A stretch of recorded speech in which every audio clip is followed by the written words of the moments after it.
ప్రభుత్వం విద్యారంగాన్ని గాలికి వదిలేసింది. నాడు నేడులో అవకతవకలు. ఓబులేస్. గ్రేటర్ రాయలసీమ విద్యార్థి విభాగ రాష్ట్ర ప్రధాన కార్యదర్శి ఓబులేస్ మాట్లాడుతూ, గత ప్రభుత్వం జగన్మోహన్ రెడ్డి హయాంలో విద్యారంగాన్ని గాలికి వదిలేసి నాడు నేడు కార్యక్రమంలో పనులు కూడా అరాకొరగా చేశారు. సంక్షేమ పథకాలను సంక్షోభంలోకి నెట్టారు. ఇంటర్మీడియట్ విద్యార్థులకు పాఠ్యపుస్తకాలు అందించిన దాఖలాలు లేవు. ఎస్ఐ, కానిస్టేబుల్, మెగా డిఎస్సి లాంటి ప్రభుత్వ ఉద్యోగాలకు నోటిఫికేషన్ ఇస్తామని చెప్పి జగన్మోహన్ రెడ్డి ప్రభుత్వం మోసం చేసింది.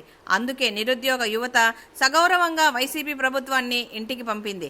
ఇప్పుడు ఏర్పడ్డ ఎన్డీఏ ప్రభుత్వం నిరుద్యోగులపై దృష్టి సారించాలని, విద్యారంగంపై ప్రత్యేక దృష్టి పెట్టాలని కోరుకుంటున్నాం.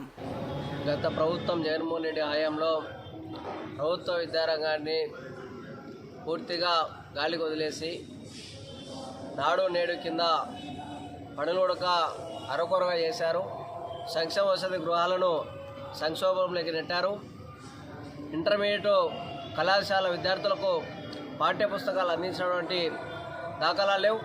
అలానే group 1, group 2, SI, constable, mega DSC, ఇతర ప్రభుత్వ శాఖల్లో ఖాళీగా ఉన్నటువంటి 2,36,000 పోస్టుల భర్తీకి జగన్మోహన్ రెడ్డి ప్రభుత్వం అధికారంలోకి వస్తే నోటిఫికేషన్స్ ఇస్తామని చెప్పి ప్రకటనలు పలికి 5 సంవత్సరాల కాలంలో ఒక్క నోటిఫికేషన్ కూడా ఇచ్చినటువంటి దాఖలాలు లేవు.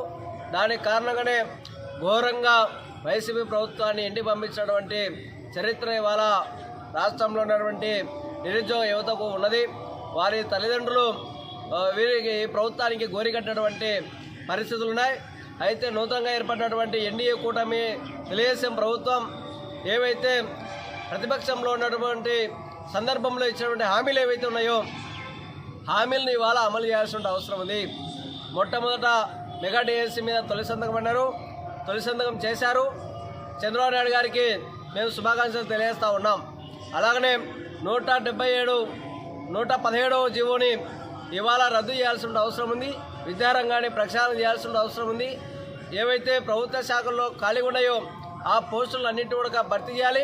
సంక్షేమ వసతి గృహాలకు నిధులు కేటాయించాలి. మరమ్మతులు చేయించాలి. పాఠ్యపుస్తకాలు సకాలంలో అందించాలి.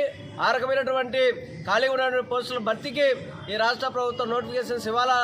ఆ రకంగా ప్రభుత్వ శాఖల్లో ఉన్నటువంటి ఖాళీ పోస్టులు విద్యారంగాన్ని కాపాడడానికి హాస్టల్స్ విద్యార్థుల మెరుగైనటువంటి సౌకర్యాల కల్పన కోసం ఈ ప్రభుత్వం దృష్టి సాధించాలని, గత ప్రభుత్వం చేసినటువంటి వైఫల్యాలు కాకుండా ఈ ప్రభుత్వం మెరుగైనటువంటి అభివృద్ధి వైపు అడుగులు వేయాలని చెప్పి మేము ఆకాంక్షిస్తూ ఉన్నాం.